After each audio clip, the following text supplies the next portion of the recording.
এই ট্রেনে প্রতিদিনের মতো আজকেও শত শত মানুষ তাদের যাত্রা শুরু করেন। তবে অন্যান্য দিনের মতো সবকিছু স্বাভাবিক থাকলেও আজকে এই ট্রেনটির গন্তব্যটাই ছিল ভিন্ন। যেই গন্তব্য দেখার জন্য হয়তো আপনিও প্রস্তুত থাকবেন না। ট্রেনটি যখন একটি টানেলের ভিতর দিয়ে অতিক্রম করছিল, ঠিক তখনই ড্রাইভার জোরে একটা ব্রেক করে, যার ফলে ট্রেনের ভিতরে থাকা সবকিছু উলটপালট হয়ে যায়। ভিতরে থাকা সব যাত্রী আতঙ্কিত হয়ে বাহিরে কি হয়েছে এটা দেখার চেষ্টা করে, কিন্তু দরজা খুলতেই বিশাল বড় একটি গর্ত দেখতে পায় তারা। এবার শত শত যাত্রী সহ এই ট্রেনটি ধীরে ধীরে সেই গর্তের ভিতরে পড়ে যায়। এত বড় একটি দুর্ঘটনার ফলে ট্রেনে থাকা বেশিরভাগ যাত্রী সেই গর্তে পড়ে মারা যায়। সেখানে বেঁচে ছিল হাতে গোনা মাত্র কয়েকজন লোক, তারাও কোনো না কোনোভাবে আহত হয়ে আছে। এবার বেঁচে থাকা সব লোক একটি জায়গাতে এসে একত্রিত হয়।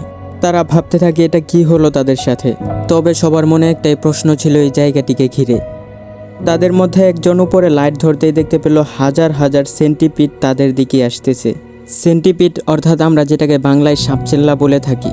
এবার তাদের মধ্যে থাকা কয়েকজন সেই গুহায় থাকা দরজাটি খোলার চেষ্টা করে, না হলে আগামী কয়েক সেকেন্ডের মধ্যে তারা এখানেই মারা যাবে, যেটা হতে পারে তাদের জীবনের সবচেয়ে ভয়ঙ্কর একটি অধ্যায়।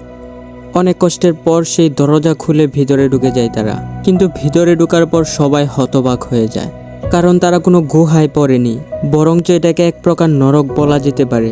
এখন তারা সবাই জীবন্ত এই ভয়ঙ্কর নরকে বন্দী হয়ে আছে। চারদিকে শুধু মৃত মানুষের কঙ্কাল পড়েছিল। এবার অনেক খোঁজাখুঁজির পর তারা একটি জেনারেটর খুঁজে বের করে, কিন্তু অনেক বছর ধরে ব্যবহার না করায় এটি প্রায় বাতিলই হয়ে গেছে। সৌভাগ্যবশত তাদের মধ্যে একজন লোক ছিল যে এসব ইলেকট্রিক কাজই করত, তাই সে তাদেরকে ভরসা দিয়ে সেটিকে ঠিক করার কাজে লেগে যায়। কে জানতো তাদের জীবনের এই সুন্দর মুহূর্তগুলো নরকের মতো এমন ভয়ঙ্কর একটি জায়গাতে কাটাতে হবে। যাই হোক, জেনারেটর ঠিক করার পর সুইচ অন করতেই সেখানে থাকা সকল বাতির আলো জ্বলে ওঠে, কিন্তু সেই আলোতেই তারা দেখতে পায় নরকে থাকা সেই ভয়ঙ্কর দানব, যার আকার এবং আয়তন অন্যান্য সেন্টিপিডের চেয়ে কয়েকশো গুণ বেশি। দানবটি এসেই তাদের উপর খুব নৃশংসভাবে আক্রমণ শুরু করে, যার ফলে কয়েকজন সেই দানবের আক্রমণে সেখানেই মারা যায়। তারা কয়েকজন বুদ্ধি করে সেটিকে একটি লোহার পিঞ্জিরায় বন্দি করতে সক্ষম হয়। এরপর ড্রামে থাকা কেরোসিন তেল ঢেলে সেই দানবের শরীরে আগুন জ্বালিয়ে দেয়, আর চোখের সামনে সেটি জ্বলন্ত আগুনে পুড়তে শুরু করে। কিন্তু আসল বিপদ তো বন্দী ছিল এই 6 নাম্বার দরজার পিছে, যেটি এই নরকের সবচেয়ে বড় এবং শক্তিশালী সেন্টিপিড। যদি তুলনা করা হয়, একটি অ্যানাকন্ডার চেয়েও কয়েক গুণ বড় ছিল এটি। এটা দেখার পর তারা কোনো রকম জীবন নিয়ে সেখান থেকে পালিয়ে যায়। শেষ পর্যন্ত তাদের মধ্যে 5 জন বেঁচে ছিল। এরা 5 জন খুঁজতে শুরু করে এই ভয়ঙ্কর দানবের আসল রহস্যটা কি। তারা খুঁজে বের করে যে 1982 সালে এটি একটি বিশাল বড় গুপ্ত ল্যাব ছিল, যেখানে অনৈতিকভাবে বিভিন্ন প্রাণীর উপর এক্সপেরিমেন্ট করা হতো। যখন তারা এই সেন্টিপিড নিয়ে এক্সপেরিমেন্ট শুরু করে, তখন হয়তো তাদের কোনো ভুল সিদ্ধান্তের কারণে তৈরি হয় এমন ভয়ঙ্কর পরিস্থিতি। তবে সেদিন ল্যাবে থাকা কেউ জীবন নিয়ে বেঁচে ফিরতে পারেনি।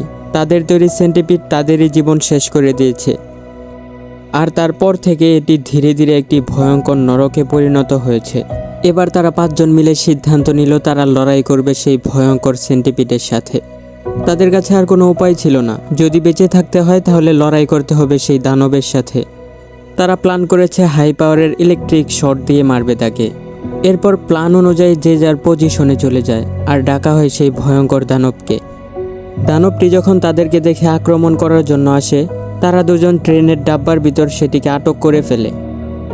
এরপর চারদিক থেকে ধারালো অস্ত্র দিয়ে আঘাত করতে শুরু করে, এমনকি হাই পাওয়ারের ইলেকট্রিক শটও দেওয়া হয় তাকে। কিন্তু তাদের কোনো প্ল্যানই কাজ করছিল না সেই ভয়ঙ্কর দানবের উপর। সে এতটাই শক্তিশালী ছিল যে এত কিছু করার পরেও তার শরীরে একটুও ড্যামেজ পড়েনি। আধুনিক কোনো অস্ত্র ছাড়া এটাকে মারা প্রায় অসম্ভব। হাই পাওয়ারের ইলেকট্রিক শট খাওয়ার পর দানবটি আরও ক্ষিপ্ত হয়ে তাদেরকে আঘাত করতে শুরু করে, ফলে তাদের মধ্যে থাকা 5 জনই বেশ আহত হয়ে পড়ে। কিন্তু তারা এখনও হার মানেনি। একজন হাতে গ্রেনেড নিয়ে সেই দানবের সামনে দাঁড়িয়ে যায়। তার কথা হলো সে জীবন দিয়ে হলেও তার বড় ভাইয়ের মৃত্যুর বদলা নিবে। তাই সে তার জীবন বাজি রেখে গ্রেনেডের পিনটি খুলে দেয়। দানবটি তাকে গিলে খেয়ে ফেলে আর সেখানেই ব্রাস্ট হয়ে যায়। এভাবেই ধ্বংস হয়ে যায় নরকের সেই ভয়ঙ্কর দানবটি। অবশেষে তারা 4 জন প্রাণে বেঁচে যায়। ভিডিওতে একটা লাইক করে চ্যানেলটি সাবস্ক্রাইব করতে ভুলবেন না, কারণ পরবর্তী ভিডিওতে ধামাকা কিছু আসতে চলেছে।